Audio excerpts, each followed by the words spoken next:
just always there. So Pete made a lot of trips down to the south for voter registration drives. That's what this is here. And gave concerts. And was really very supportive. And first of all, a lot of you might not know what the civil rights movement is about. I thought I should just tell you. Maybe you don't even know what slavery is. You guys know what slavery is? You know, it's like when people are not allowed to be free, when they're forced to work or something like that. So in the United States, there's a very long history of slavery, starting when the first colonists came.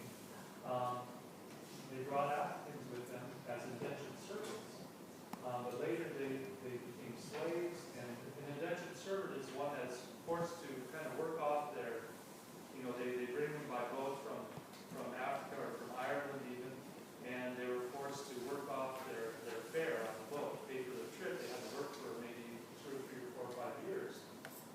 Then eventually, anyway, this is kind of the history of this. I'm not going to read through all these. You can read it. There was a war that was fought in the United States to free the slaves, the Civil War. But after that, there was still a lot of racism that was institutionalized by these what's called Jim Crow laws. And so that's kind of the background for the Civil Rights Movement. And then, so in the 1900s, people started organizing for their freedom. There's all these, there are all these segregated, all this segregation. For instance, let's say we have two benches here. Okay, so let's say everyone that's wearing a white shirt has to sit on that bench over there instead of here. Is that fair? No, that's not fair. So that's what they said. They said, well, if your skin is this color, you have to sit over there. If your skin is this color, you have to sit here. Like in the bus. Yeah, that's also true. Couldn't get married. So, I mean, is it fair that you have to sit in the back of the bus because of the color of your skin? I mean, you guys like to sit in the back of the bus, right? But some people might not want to sit in the back of the bus. Like some old person doesn't want to walk way in the back of the bus. So there was a woman named Rosa Parks who said, I'm not going to sit in the back of the bus. She sat in the front. Yeah, so she got in a lot of trouble. But she started a movement, and eventually they got their right to sit in the front of the bus or anywhere they wanted to sit. But a lot of things happened in the meantime. There were marches and speeches, and he was involved in getting people to sing about it. And these are some of the leaders of the civil rights movement. This is Pete Seeger with Martin Luther King Jr.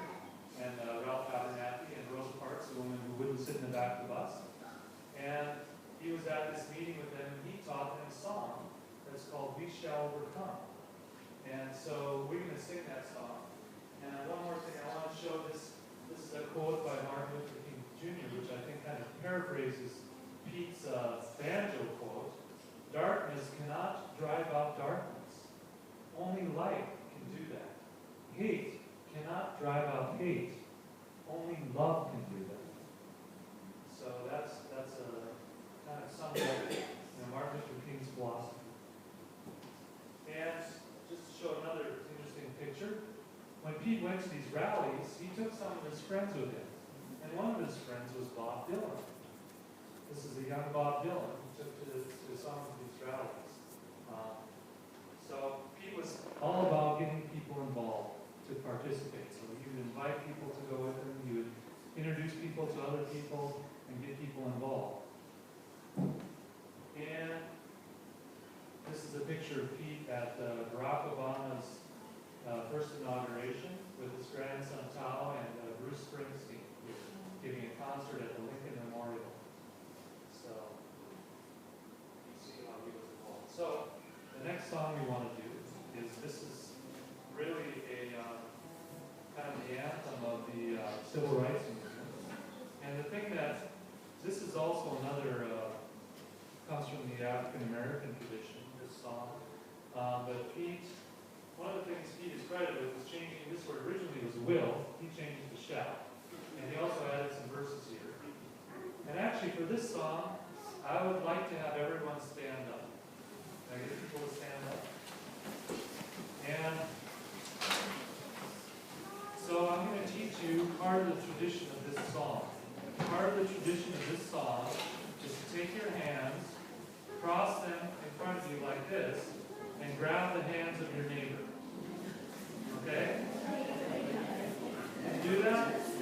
Cross your hands in front of you. Grab the hands.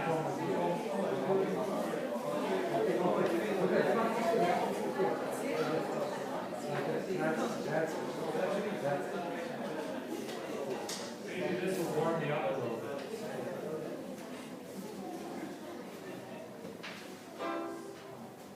Okay, ready guys? But it never stopped us before, right? We shall overcome. We shall overcome. Feel free to swing back and forth. We shall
wanted to have this sing-along and tribute was not just to have fun, but to try and do something good. You know, he was always trying to do something good. And actually, the next thing, so I'm going to show a little video about there's a group called Hope International, and we have a representative here from Hope International. Could stand up. Can you introduce yourself, please? My name is Kuminori Matsuda. This people call me Kumi. I'm here, the executive of Hope, and Nagoya is here. Yeah. My boss. Okay, so thank you, Kumi. So you can ask Kumi about what Hope does a little later. We're going to show a video that talks about what Hope does, and we want to try and raise money here. We're going to pass the offering plates during the next song, and try and raise enough money to buy a cow for a needy family in a developing country. And actually, I think this is very appropriate. One of the first kind of political actions that he took was, I think, as a college student during the summer break, he toured upstate New York with a bunch of other students, putting on puppet shows. And his part in the puppet show, he was a cow. And what they were doing is they were going around putting this on for farmers and trying to encourage the farmers to organize to get better prices for their milk. So Pete is, and one of the last concerts that Pete gave last fall was a Farm Aid concert to help family farmers. So he was really an advocate for family farmers. So I thought we'd try to raise money to buy a cow for a family farmer. So let's watch the video.